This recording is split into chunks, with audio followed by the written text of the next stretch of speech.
The following is a production of DallasCowboys.com and the Dallas Cowboys Football Club. How about them Cowboys? This is the Players Lounge, broadcasting live from Dallas Cowboys World Headquarters at the Star. Now your hosts, Barry Church, Danny McCray, and Newy Scruggs. All right, everybody, welcome to Friday. We're going to see how this thing works here. We've been trying pre-show to figure out how we can make sure we can hear each other and see each other. So we're going to try to make this work here on the Players Lounge on a Friday. I'm Newy Scruggs, longtime Cowboys reporter, joined by former Cowboys defensive backs Danny McCray and Barry Church. Fellas, how we doing, McCray? I know the wife has got one in the oven. How are things going here? Going good, man. Just growing. I think we crossed 5 months last week, so over halfway there. We'll be hoping to see the little princess in September. All right, Church. So what is he in for? So he's 5 months into this thing. First baby coming, Church. What advice are you going to give McCray? Enjoy the first 6 months, I would say, because all they do is sleep and eat. So it's like, man, this is nothing. But after that, when that energy spikes up and they start running around the house, get your popcorn ready, man. Yeah, once they get mobile, it is definitely a problem. Once they get mobile, you got to get on the floor, start looking for things that you haven't seen. So Barry's just had a newborn. He's got 2 kids, and Danny McCray is getting ready to have his first. So during the week, I'm constantly looking at what's going on right now in California. I've been looking at it already, but even more so since we now know the Cowboys' first game is going to be in Los Angeles. And one of the things that I found very interesting this week is that the Cal State University system says that all classes in the fall are going to be virtual.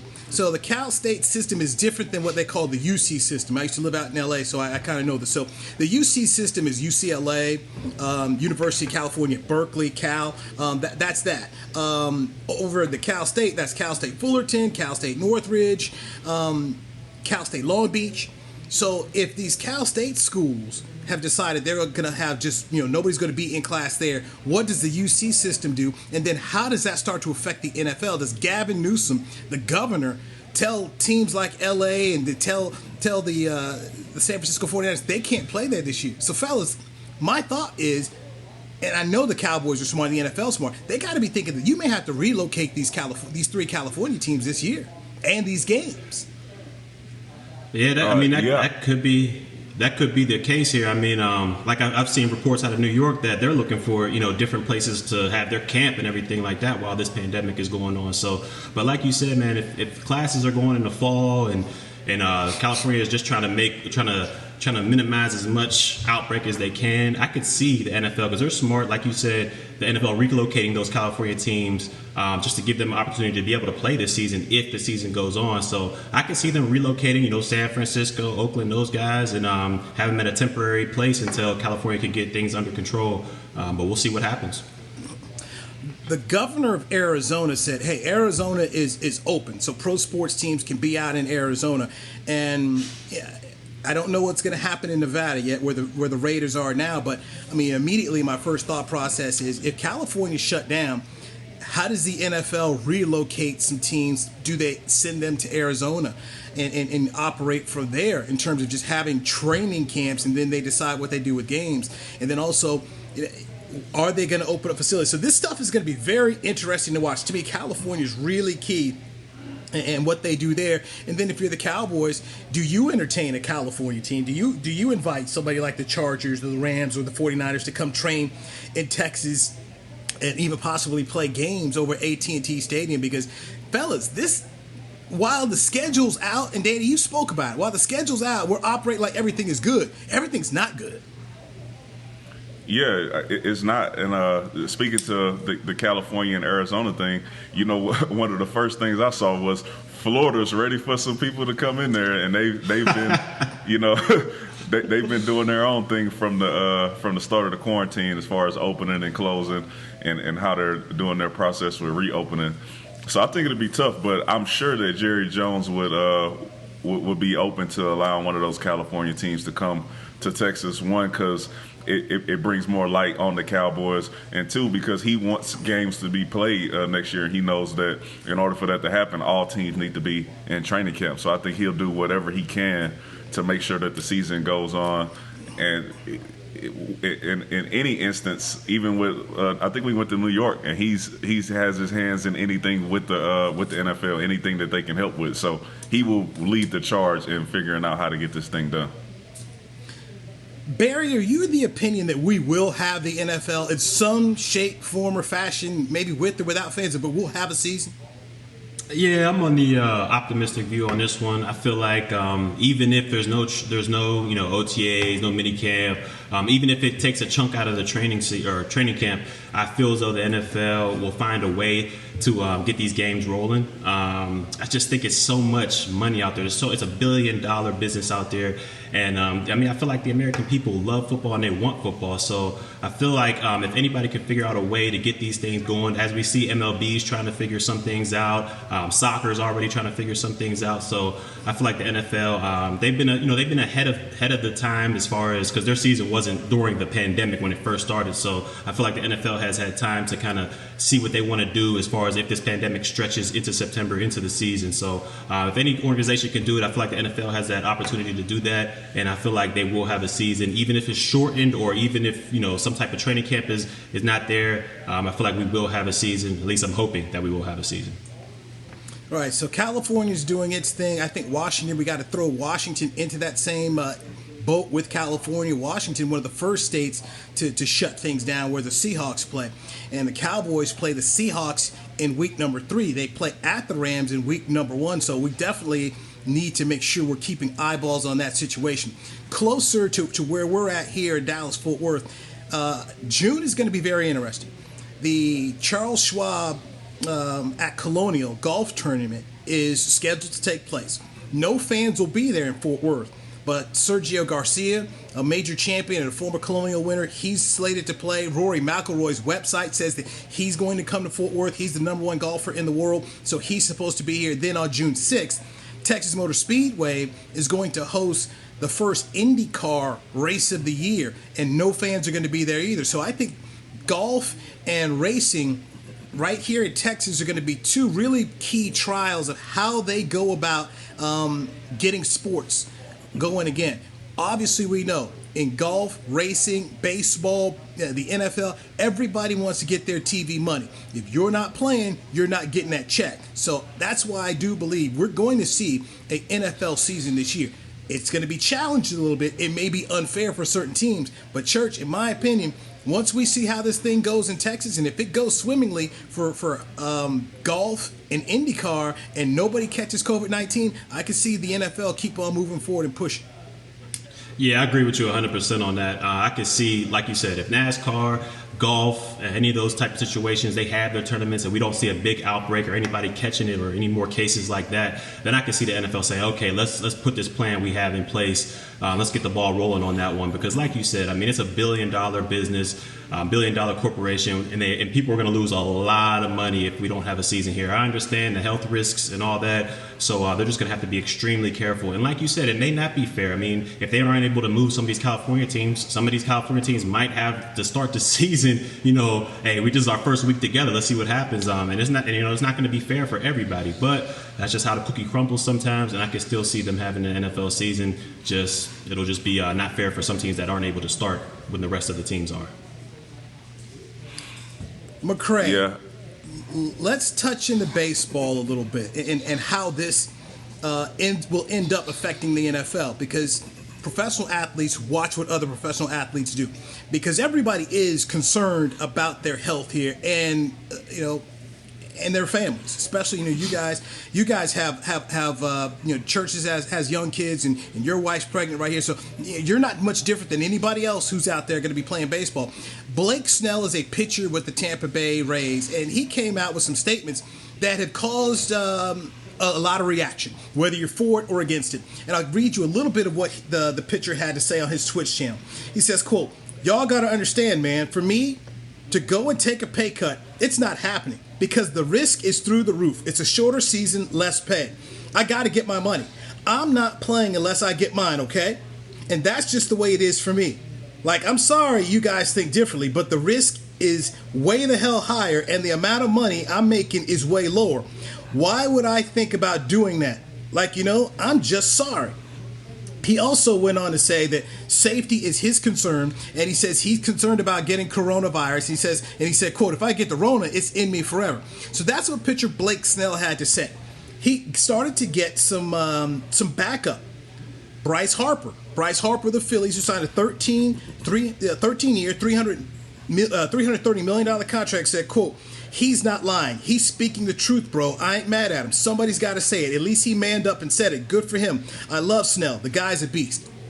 So, as professional athletes, former players in the NFL, Danny, you tell me, what is your take on what Snell had to say? I think this kind of plays into the same thing as we are just assuming that we'll have a football season. And just to say that the NFL will figure it out doesn't mean that you'll have all the players on board with wanting to go back and put themselves at risk and play. Because, like you said, these guys have families that they will have to go back to. And the process of getting there and the risk of getting COVID and going to transmit it to your family is huge. Now, his first statement to me was, more about the money than it was about safety. And I understand that. Money is a big issue in any sport. You want to make all of your money, and he has the right to say, if I'm not getting paid in full, then I'm not playing. He has that right. But for those guys who aren't making as much money as him and they need that check, it's a little different. So it's two ends of the spectrum. If you need it and you're not going to make any if you don't play, then you got to get out there and go play. So your mindset's a little different than a guy like Harper, who's 13 years, $300 million, who can take that chance and sit out and not have those checks coming in. So to me, it just depends on what end of the spectrum that you're on and how important it is for you to get that check. Church? Yeah, this one's a little tricky for me, but I tend to lean towards Snell with this one, just because I can see where he's saying they want him to play a game with more hazards to it, but they want to dock his pay a little. They want to give him a pay cut to do so. So what he's saying is the risk is, or from what I got from it, he doesn't want to go out there and risk his health for less money. And then that less money that he's getting is going to get taxed. So it's even less than, it's a super pay cut. So I can see what he's saying. He doesn't want to take that pay cut and still have the high risks of contracting coronavirus. With him, he can do that. I mean, he's had money, so he can do that. But I can also understand the other side of the spectrum, like Danny said, for guys that are just now getting into the league and they're trying to support their families and are not making $30-40 million a year. So they want to get that check and at no matter what cost. So I understand both arguments of this, but I tend to lean towards Snell just because the owners want them to take a pay cut to perform their job, but their job is more hazardous now than it ever was. So I can understand his side. Owners, they want the baseball to go on for the fans, and as well, I mean, the owners could lose, I think, like almost 200 or 20 billion or something crazy like that. The owners could lose without having a season this year, canceling the rest of the season. So I understand both parts, but I lean towards Snell's side. How does that work for football, though, Church? As far as let's just take out the quarterbacks being like Snell and saying that they'll sit out if they're not getting paid in full. What about the other positions? Like what position would it have to be for you guys to be like, I get it, and they shouldn't play, or those guys won't go out there and play? Would a DB do that, who's not making the $30 million a year, or a first-year linebacker? I think it would be extremely tough for like a rookie linebacker coming in here. He hasn't made anything but his signing bonus. Let's just say a undrafted guy. He hasn't made anything but his $12,000 signing bonus. He's going to want these games being played no matter what cost. When they open up the doors, he's probably going to be the first one in there. So it's just tough. And the majority of the league is going to be like that. I mean, there's only maybe 10-20% of the league that's making these huge figures. So, but they have the most pool. So we'll see what happens. Usually when the superstars say in an organization, hey, this is how it's going to go, usually the team follows along. But in this situation, a lot of money is involved. So I can see the players with lesser value stating their case, saying they want this season to continue.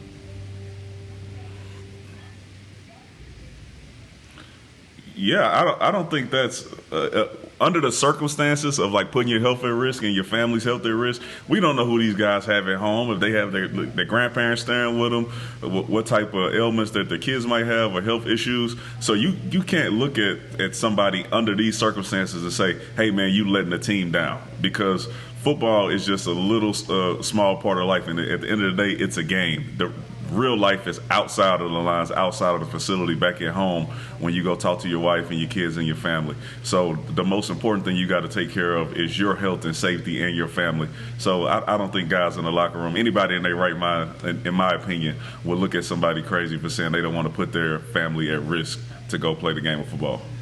Yeah, I see this as like a go ahead, Newy, go ahead. No, Barry, finish up. I was just saying that, I don't see this as like a Scottie Pippen situation where, they quit on the team or anything like that. I think these players are just looking out for what's best for their interests and their family. And I think all the other players will understand that and won't look at them any different. All right, let's take our first break here on the Players Lounge. When we come back, I'll ask Barry and Danny, who've been watching The Last Dance, can Michael Jordan's type of leadership, and you could even say bullying, can that work in an NFL locker room? How is this Cowboys offense slated to look? Who loses touches under this Cowboys offense? And who is the one player on the Cowboys defense under Mike Nolan who needs to step up in the 2020 season? A lot more of the Players Lounge with Newy Scruggs, Danny McCray, and Barry Church coming up right here on DallasCowboys.com. I'm Jay Novacek, former tight end for the Dallas Cowboys. Back in the day, I was the guy who always got the tough yards, and that's why I run with John Deere today. In fact, I have a John Deere 3025E tractor that can handle any yard work I need to do, even the tough yards way out back. So if you have 1 acre or 1,000, John Deere has the equipment that's just right for you. Visit a John Deere dealer today and run with us. We are the official tractor provider of your Dallas Cowboys. Essilor is a proud sponsor of the Dallas Cowboys, helping fans see more and do more with our best vision solutions. Our lens technologies reveal a world more beautiful than you can imagine. For a limited time, get the Essilor Next Gen offer. When you buy the latest generation of Transitions lenses with select Essilor lenses, you can choose a second pair of clear lenses for free with qualifying frame purchases. Restrictions apply. Find a participating eye care professional by visiting EssilorUSA.com. Essilor. See more, do more. Want to use what the pros use? How about the official men's skincare brand of the Dallas Cowboys, Jack Black? Right now you can get the Jack Black Starter, a curated collection of Cowboys locker room favorites for just $10 with free shipping. The starter includes 4 Jack Black skincare favorites plus a full-sized intense therapy lip balm. Go to getjackblack.com/Cowboys and use the code word TEAMJB. That's getjackblack.com/Cowboys. The Jack Black Starter, $10, free shipping. Your new apartment's big. Such a great deal. It's okay. Just okay? What's not to...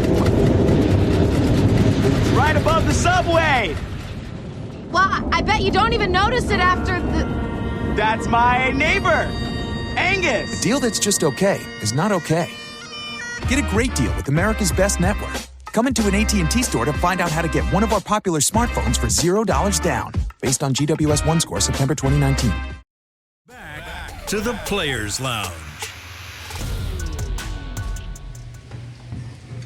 Players Lounge on a Friday. I'm Newy Scruggs, longtime Cowboys reporter, joined by Barry Church, former Dallas Cowboys defensive back, and Danny McCray, former Dallas Cowboys defensive back as well. Let's start diving into the defense here. Mike Nolan is now the defensive coordinator, and I think Mike Nolan is going to run things very differently than Rod Marinelli. Already we're seeing that the Cowboys are adding some beef up front. No more of these small, quick guys on the D-line. They want some beef up front. So, Danny, I'll start with you, and then Barry, you follow up. Who is the Cowboys defensive player who needs to step up under this new Mike Nolan defense? Man, Newy, I don't want to cheat you by naming too much. So I'll take one and just say ha Clint Dix, but really it is the secondary overall. They need somebody to step in as the leader, and I'm assuming that'll be ha Clint Dix to get this secondary playing like they should be, so those guys up front can rush and get those sacks and disrupt the game. So I'm putting mine on the safety position with the outlook of it needs to be the entire defensive secondary. Okay. I like your take on there. I like the secondary because we know they're going to need some help going into the season. For me, I'm going to have to say it's got to be DeMarcus Lawrence. I mean, this guy, we've seen what he can do in the past. He had before he got paid, he had 2 back-to-back seasons with double-digit sacks. And this year he only had 5, which is a big drop in his production. So they paid him all that money. He's the leader of that defense. He's he's the biggest voice on that defense when it comes to interviews. So I'm saying he has to step it up. He has to get more than 5 sacks. And we know our secondary struggled a little bit last year. If he can pick up his sack numbers and get more pressure on the quarterback, they say rush and cover work together. So hopefully he can get his stuff going, and this D-line can get going, and they can make the secondary's job a lot easier by getting to the quarterback a lot faster. But I feel like this defense can only go as far as the D-line, and especially him, can take it. So hopefully he can get his gear going and get back to those double-digit sack seasons so this defense can get back on track. Church, I'm with you 100% of the way. I mean, you can't sit around here and get the largest contract in team history and then roll out 5 sacks. So I'm with you 100%. Tank has to be the guy. I'll give you since you went with Tank, I'll give you another guy here, and it's Leighton Vander Esch.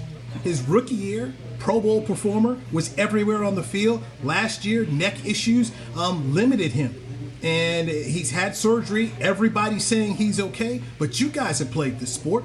Necks are a whole different kind of deal. Everybody can sit up here all day long and say you're good, but it's when you got to stick your neck out there and go. And we know what kind of difference maker Vander Esch is when they sit him on blitzes, and Mike Nolan likes to blitz, and then also in coverage. So I'll go with Leighton Vander Esch. Here's a guy on defense that needs to step up, because if he comes back and he's a Pro Bowl player, that's great. If he's not back, if he's not 100%, if his career could possibly be in jeopardy, then that's going to be a hole that they're going to have to go fill and start having to look to fill that come the 2020 draft. Yeah, I'd have to agree with you on that one, Newy.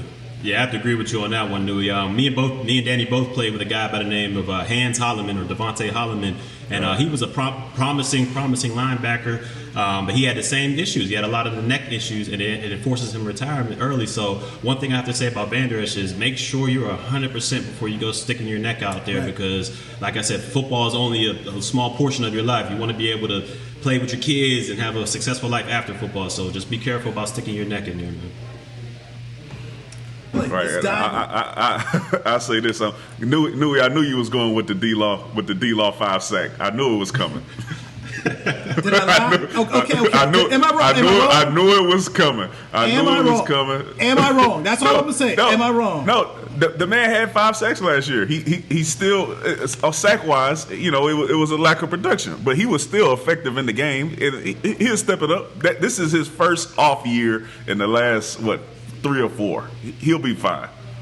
But that comes with the meal, though, Danny. That comes with the meal. So if Dak Prescott signs a contract where he's getting $35 million and up, the pressure's going to be on you to perform. When you sign for that money, the criticism comes with it. Jimmy G got all that cash, missing games. People are on him. So when you get paid a lot of money and you don't perform, especially if you put in a whole bunch of sacks to get the money, and then once you've got it, you're not there, people are going to question you. So it's not like I'm picking on Tank. This is what happens when you get paid, and you guys know that better than me because you've been in the room. No, I'm not saying you picking on him. I'm saying that we shouldn't operate under the assumption that he's going to put out another 5-sack season, like he's just one of those guys who just let up after he got paid. The history hadn't shown that. I believe that he had an off year, like a lot of people on the defense, and he'll step it back up this year.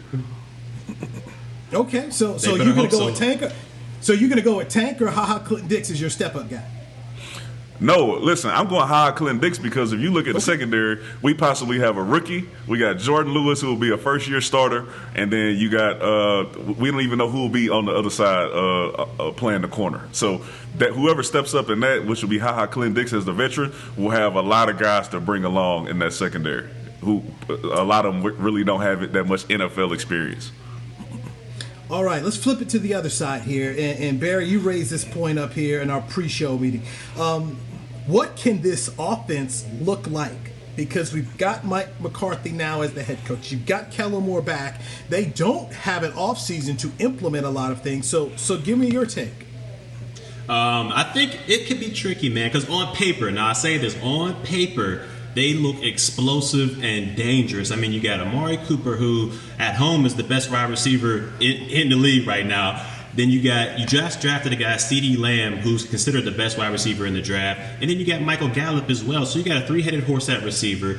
At tight end, you got Blake Jarwin, who should be a mismatch nightmare out there. And in the backfield, you got Zeke, who's arguably one of the best running backs in the league, as well as this offensive line. So on paper, they should be explosive as heck. But we've all seen, we'll see what happens when you think paper is the result of everything, and we see what happens when they don't perform as well. So hopefully, if all these guys stay healthy and they perform on the level that they should, this team or this offense could be explosive and the number one ranked offense in the league if everything goes right. But they got to put the work on the field first.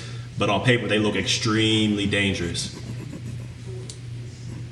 Yeah, same here. My only thing with the offense, and I know it should be great, but if you look on paper last year, we looked great on paper. I mean, you take out Witten and put in Jarwin, and I think it should be kind of the same, except Jarwin putting up hopefully more yards than Witten did.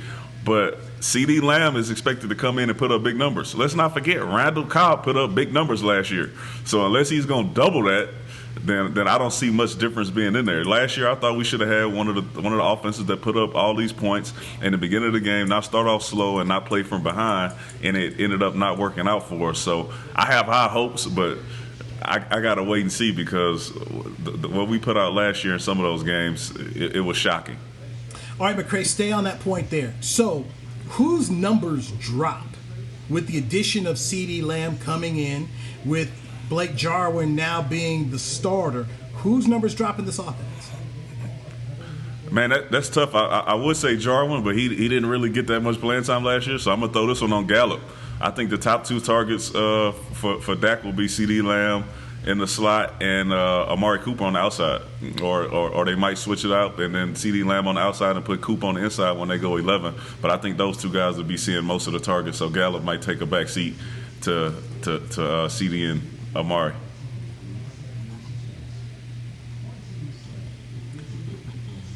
Yeah, right, I'm gonna have Church, to go. Go ahead. No, go ahead. No. You, Church.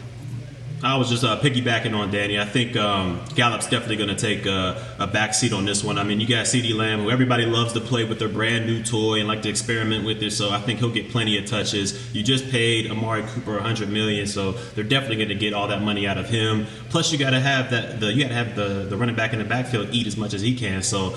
I would say Blake Jarwin, but he's such a mismatch nightmare. I feel like Dak's going to go to him a lot when he's in coverage against linebackers and safety. So I think Gallup will have to take a back seat on this one. I don't think it's right, because he had a heck of a season last year, and he's proven to be one of more talented receivers in the league. But that's just how the way the cookie crumbles. Hopefully he's able to get his touches and make the most out of them, but I feel like he'll have to take a back seat on this one.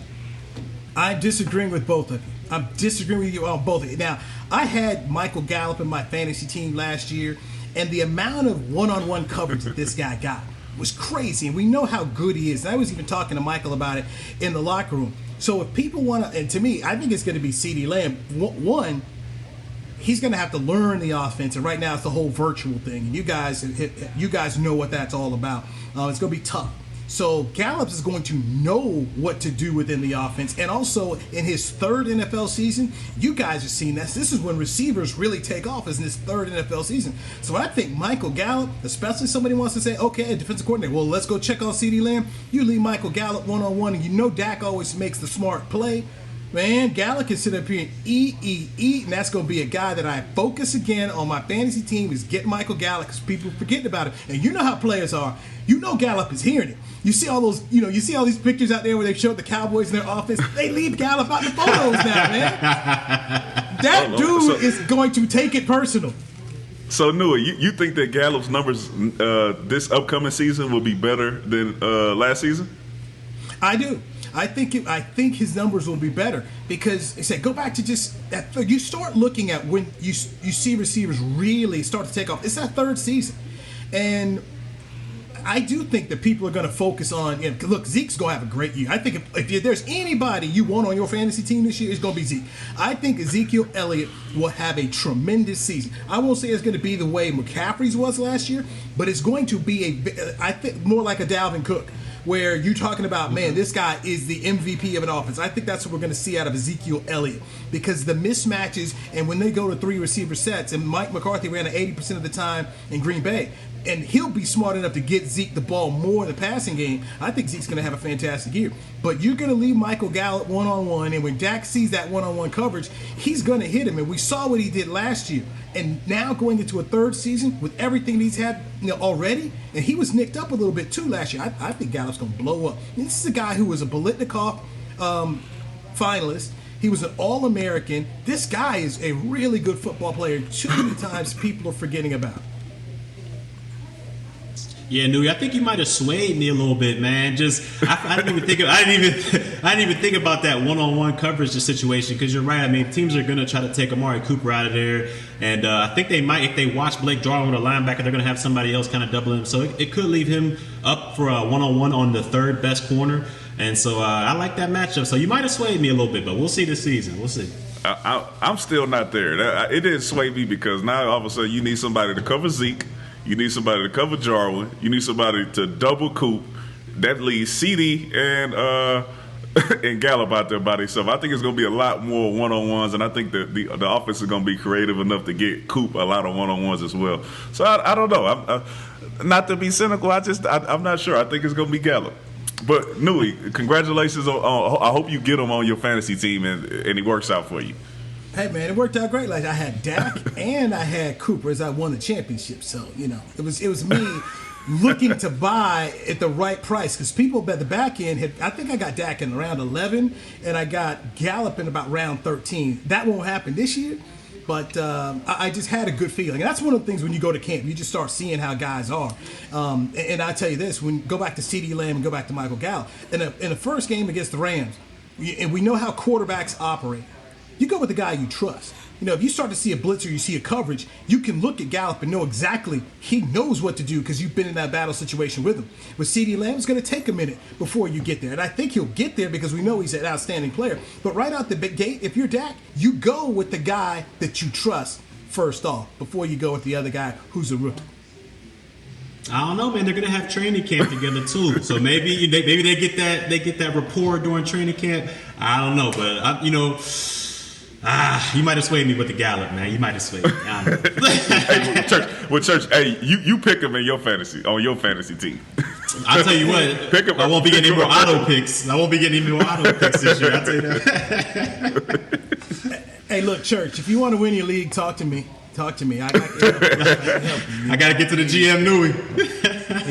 That's all I'm saying. I mean, I know the right pick. I'm telling you, man. My sleeper picks last year worked out so well. Austin Eckler worked out so well. Yeah. That's true. That's true. I had a bunch of good sleepers right there. Hey, I never watch First Take. I never watch Get Up.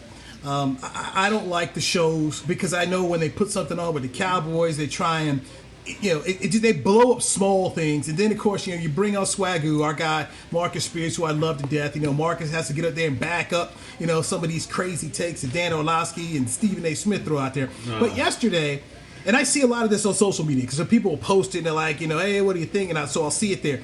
They went after Dak in the contract one more time.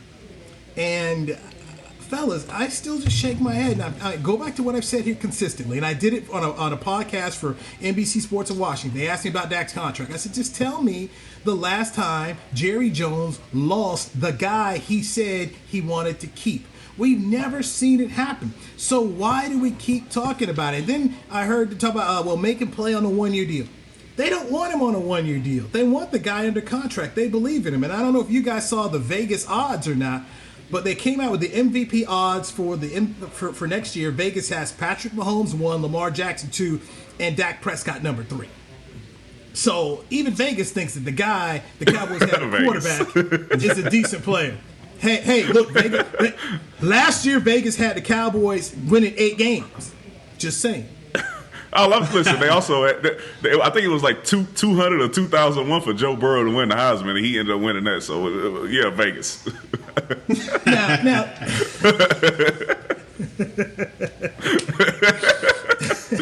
I think Joe Burrow dad, I think he placed like $100 bet and made like $20,000 or so, 20 or 200. It was something like that was crazy.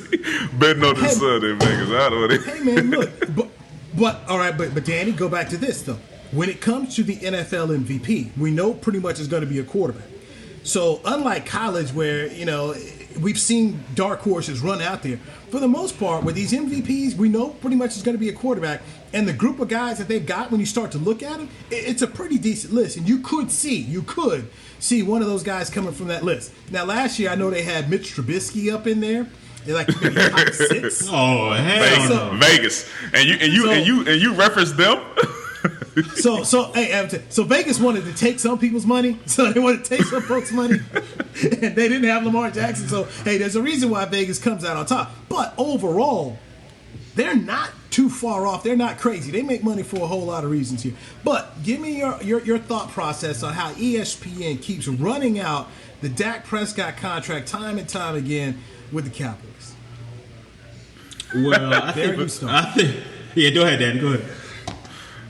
Oh no, I'm just saying. Listen, we all know that when you talk about the Cowboys, you get ratings. When you put the Cowboys on TV, you get ratings. So if you don't have anything to talk about, or you need somebody to come watch your show, the thing that you should talk about first when it comes to sports, outside of Michael Jordan, because The Last Dance is on, are the Cowboys. And the biggest issue with the Cowboys now is Dak Prescott's contract. So, I mean, right now everybody's searching for something to talk about. So. I think it's top, and I think we're going to keep continuing to hear it until Jerry Jones pays him his 4-year deal. And if he doesn't, Dak Prescott will be July 15th playing on the franchise tag against Newy's wishes. Yeah, you're 100% right, Danny. I mean, like you said, we all know once you start talking about that star, all the TV ratings go up. So I watched Undisputed this morning, and there was like 7 different topics on the Dallas Cowboys. So especially when during this pandemic, when there's no sports going on, they got to have something to talk about to get people to watch. And we know the Cowboys are the main name that's going to come up there. But if we go back to these MVP odds, how? I mean, I know he has I know, the offense looks explosive. It looks crazy on paper, but you got him over Russell Wilson? I mean, I don't see him third. Maybe top 10, but I don't know. I'm gonna have to disagree with Vegas on this one. But Vegas they always make money, so we'll figure out. Maybe they'll figure out how to do it. I don't know. Yeah, they're gonna make some money off this Dak Prescott one for sure. Because some people are gonna go in there and bet it. Now, when it comes to Russell Wilson, here's why you could see in my opinion, here's why I can see the odds. It's because Dak has so many weapons around him versus Russell Wilson. I mean, man, there are days where I feel bad for Russell Wilson and Deshaun Watson because it's just like, all right, man, go win it. We ain't got no help for you, but just go do you. And the offensive line is breaking down. The weapons are okay. But that's one reason why I can see Dak having these odds is we look at these weapons and they're really good. And then you had the fact that you've got a guy who's won a Super Bowl who bring better head coaching to the position. So I think that helps him as well.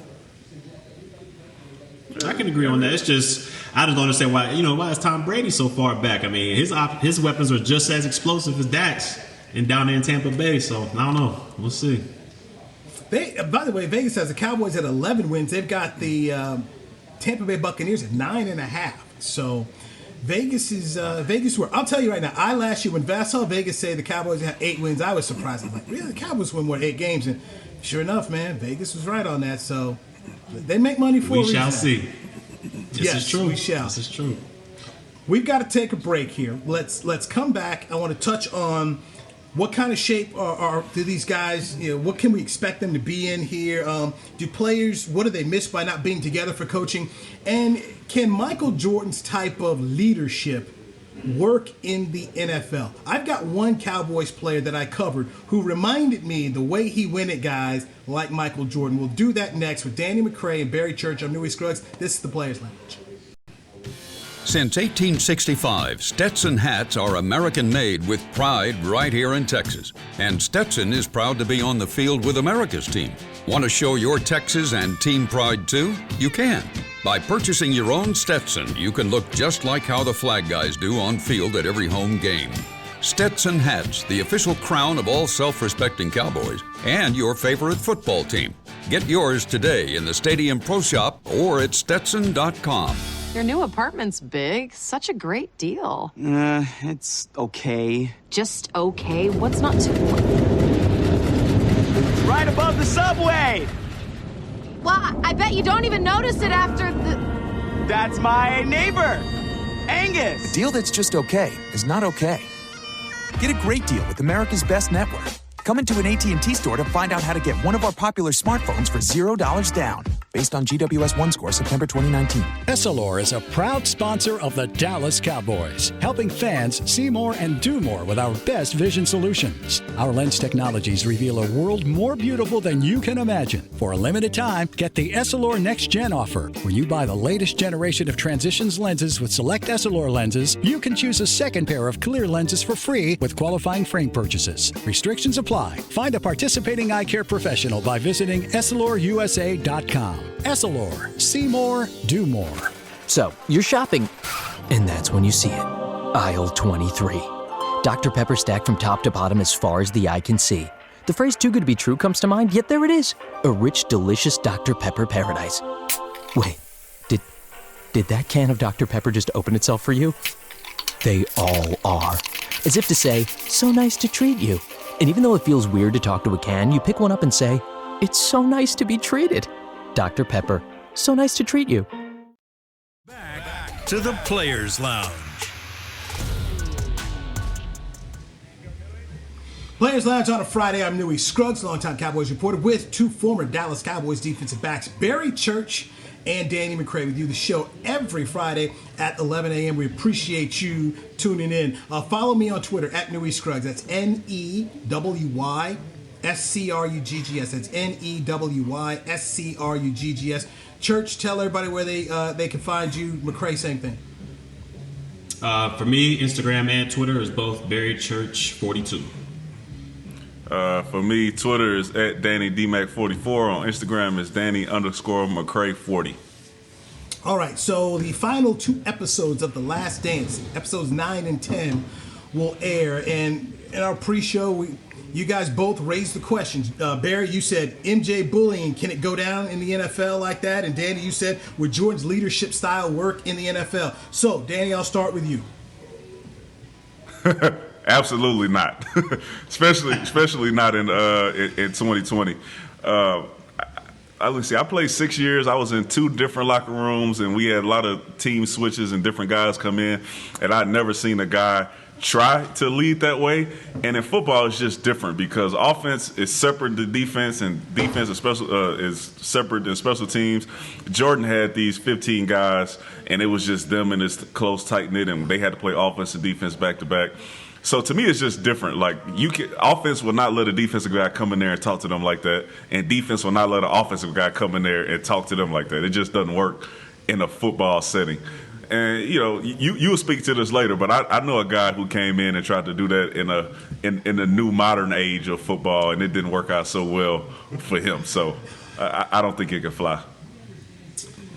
Yeah, I'm gonna have to give it man a big hell no. I mean, it's just no way that type of style can work in the NFL nowadays. I just feel like there's too, like you said, Danny, it was on 15 to 18 players on the basketball team in the NBA. So you can kind of have that one alpha and a couple guys here and there. But in football, there's 53 guys plus the practice squad. There's just too many guys out there, too many different personalities, and a lot of alphas. Everybody in there was kind of the top dog at their school, and they're just not going to let anybody disrespect them like that. Now, I can see, a leadership where you're hard on your players, like, come on, man, pick it up. You're playing like trash and this, that, and the third.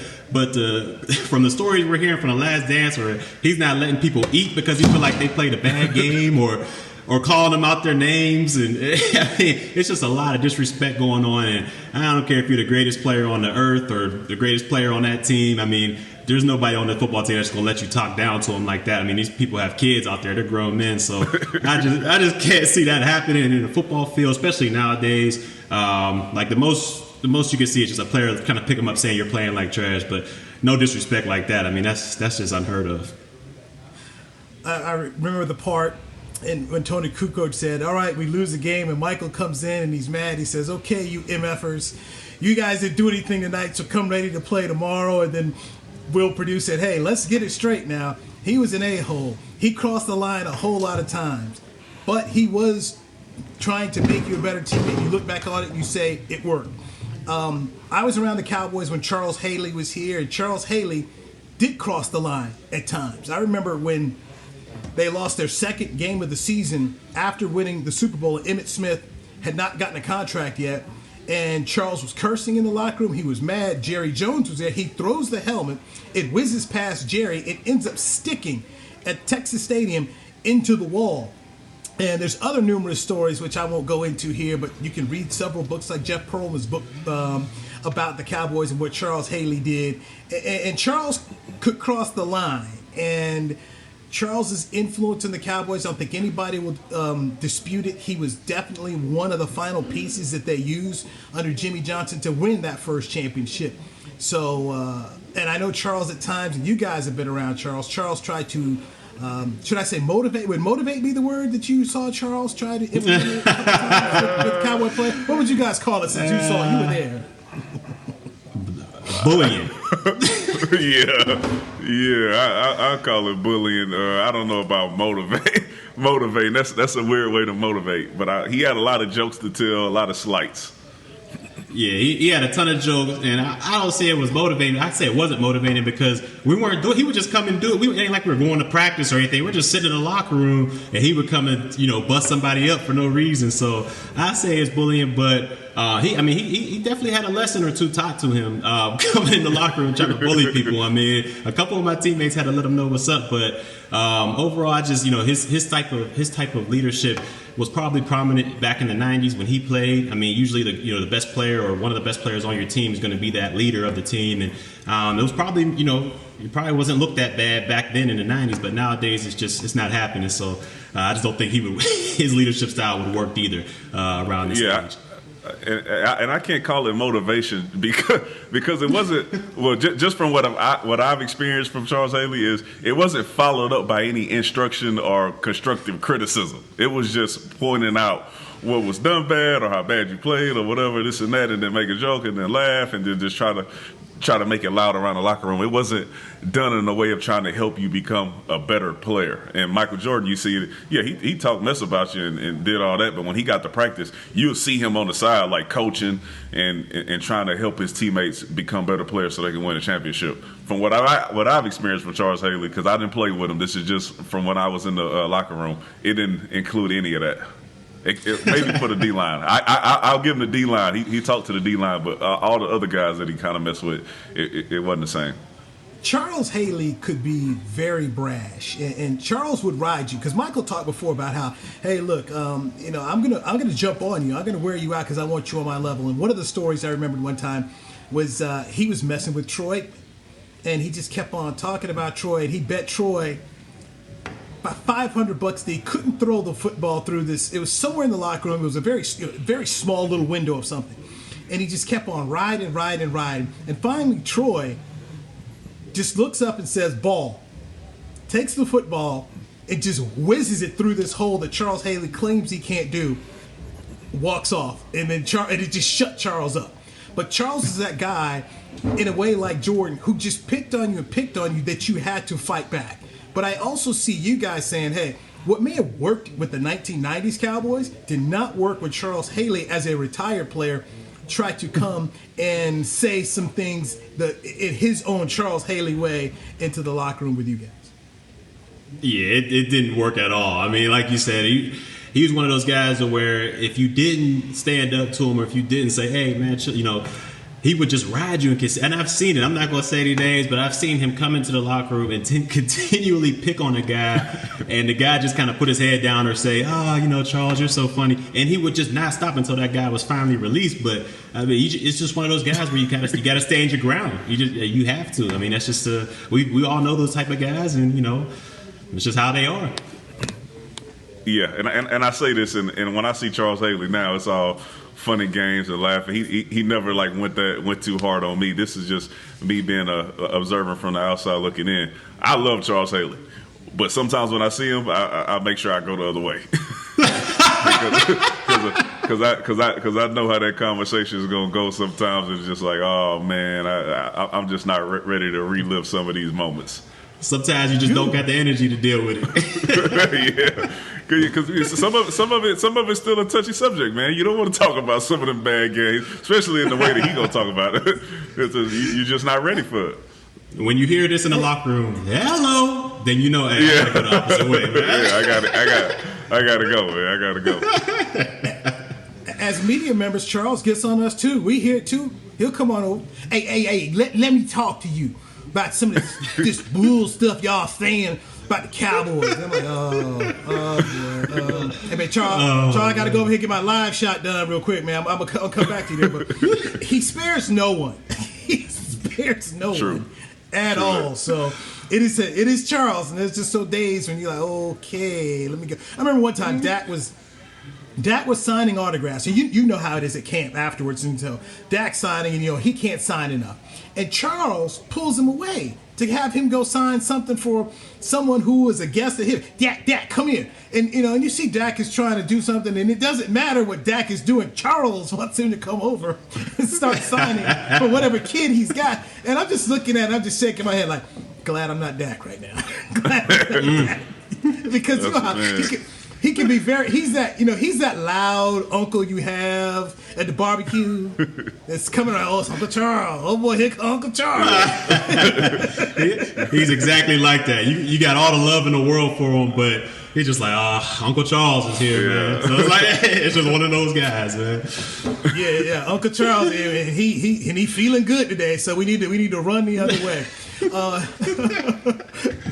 Barry, you had a point that I thought we needed to touch on here, and that was about how the virtual workouts are going on, but guys are not able to be around each other. Coaches aren't able to talk to guys, and how that can affect this team possibly going forward into the year of not having a connection.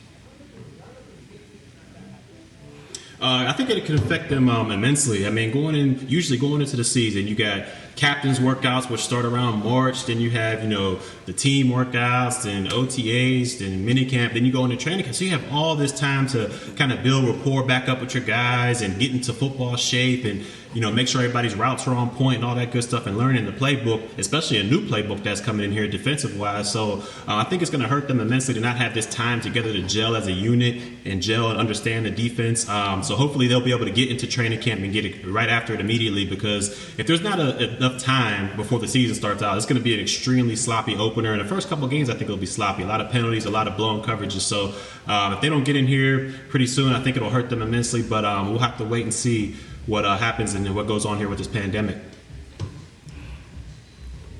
Yeah, same here. I agree with Church. Everything he said, especially about football. I think what they're also missing is, though, that time that you spend with each other when you're working out, or when you're going out bowling, or when you're going out to have a drink or dinner. You're missing some of those connections that you make with those guys that make you become a better team or a better unit. I know one big thing for us when me and Church first got here, we would do something every Monday. Just so we could try to get a unit out, or we would become better friends, and we have better trust for each other when we got on the field. And a lot of units and players do that during this time, during the off season, go fishing and do all that stuff, and they're not being able to do that. So I think some of those connections are being missed as well, on top of what you usually learn when you're on the field. But a lot of friendships and camaraderie, all that stuff is built when you leave the facility as well. Yeah, I got to agree with you 100% on that one, D-Mac. I mean, like you said, we had the Monday Fun Days is what we used to call them. And it doesn't matter if you were, secondary, defensive lineman, linebacker, whatever. You just come out and have a couple of drinks or have a good time with us on Mondays, because, we had Tuesdays as our off day.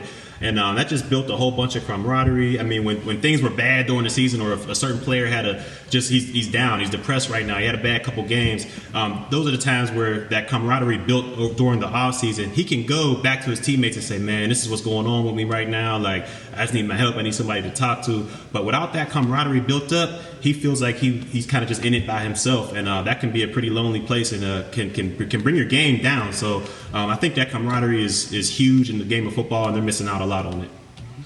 Where was Monday Fun Day at? Where'd you guys have it at? Safuzi. The old Safuzi, Uptown. It was Uptown, man. I'm McKinney. I remember two places way before you guys became Cowboys where they had Monday Fun Day, and those were some fun times. Hey, see, and with that, also a lot of these guys, Church, you remember the lockout, man? How many people get in trouble because they not hanging out with each other? They just going out to do crazy stuff on their own. I mean, the lockout was a rough year. I'd say. I'll tell you, talk about coming in shape, coming to camp in shape. Nobody was in shape that lockout year. It was rough. Yeah, it was rough. And you saw all these players getting DUIs and you know, all these domestic violence and all this stuff. All these people were they wasn't around each other in the locker room. They were just at home or they were out in the streets and not really having a responsibility to their teammates. And you see stuff like that happen. Like we were talking about offline with the guy from Seattle. All of a sudden, this guy's not hanging out with anybody. And it's just him out here doing a rash of bad stuff because he's I won't say specifically because he's not able to hang out with his teammates, but some of that time that he had to do it, that bad stuff would have been taken up by being at the facility and working out and hanging out with his unit. Yeah, I hear you. By the way, gentlemen, your thoughts on Jason Garrett and the report that came out that the Giants are going to run the Jason Garrett offense, which he ran with the Cowboys. So Daniel Jones, who's more of a West Coast quarterback, is going to run this Jason Garrett offense. Thoughts? I think it could work. I mean, you got Saquon Barkley out there, who's a multi-dimensional back. He can receive out the backfield as well as run in between the tackles. They got some playmakers on the outside. Golden Tate, I think Slayton, the rookie last year, had a breakout season. And we know Danny Downs, he can make pretty much all the throws. They might not be as accurate as you want him to be, but he can make the throws. He just got to kind of wrangle in that fumble problem. But other than that, I can see. I mean, they got a good tight end in Ingram, so he can take that Jason Witten type role. They got a decent offensive line. They kind of addressed it during the offseason. So I can see this thing, kind of working all right with New York with Jason Garrett. I mean, he's a good coach, and hopefully he'll have success. Yeah, I can definitely see it working, mainly because Jason Garrett's big thing when he was here was we are going to run the ball. And they have a guy that they can hand that ball to and they can get 5 or 6 yards, and every once in a while he'll break an 80 or 90-yard run, and that'll set up everything else for play action and those deep throws. So I think if you ride Saquon like he plans on doing, I think they'll have success. I think their offense will be better than expected this year, especially with Danny Downs coming into his second year. But everybody will know what's coming. Kind of like here, everybody will know what's coming. And we still were able to run the ball in our best years. They don't have the same offensive. They don't have the same offensive line up there in New York. We know that. They do not have the same offensive line up there. So I think if you're a Cowboys fan, and that should be music to your ears to know that. Oh, man. Here we go. Here you go. I think this is more about Garrett. Yes. Hating. Oh, yeah. This is more about Garrett hating than the actual play, man. Easily. Listen, before he asked the question, you could hear the drop in his voice. He was like, yeah, okay, all right. So let's talk about Jason. We're talking about the NFC East, right? It's the team the Cowboys got to play twice here. I'm just trying to figure out, does Joe Judge get to do anything as the head coach up there? Because every time I hear something about Jason Garrett, it's about Jason Garrett go bring in Mark Colombo. I'm like, wow, is Joe Judge even coaching? What is he? Just a figurehead? What's he do? Man, I was watching ESPN what they said about JG? Yeah, and they didn't even have a picture of Joe Judge. They had JG up there. Right. Oh, man. This is the same thing they were saying about JG when he was here. He was just a figurehead, and other people were calling this, other people were calling that, and now he went in, and it's the same situation. So a little pressure's off of him. How about that? He's the offensive coordinator, but head coach in a lot of people's eyes. Joe Judge better call Wade Phillips. Wade can tell him how this ends. Uncle Wade. Oh, here we go. Uncle here Wade. We go. Wade can tell him exactly how that's it. Watch your back, watch your front. Oh, here we go, man. Church. He got his two in, man. He got the D-Law and he got the Jason Garrett in. You got some jabs in today, man. You got some jabs. He got the jabs. Hey, I ain't got no jab. I just tell the truth. Tell the truth, as Will Smith said. Tell the truth. All right. It's 12 o'clock on the dot. Let's end on that high note, gentlemen. Let's end on the high note. No. That's no high note for me. Oh, man. Hey, wait. Hey, Newy, before you leave, Today in our fantasy football league, with the hopes of having an actual football season, we are doing our draft pick selection so we can find out where our teams will be slated at in the draft. So it's a big day for us. So you talking about the Gallup and all that today, those thoughts will be in mind around 8 p.m. tonight.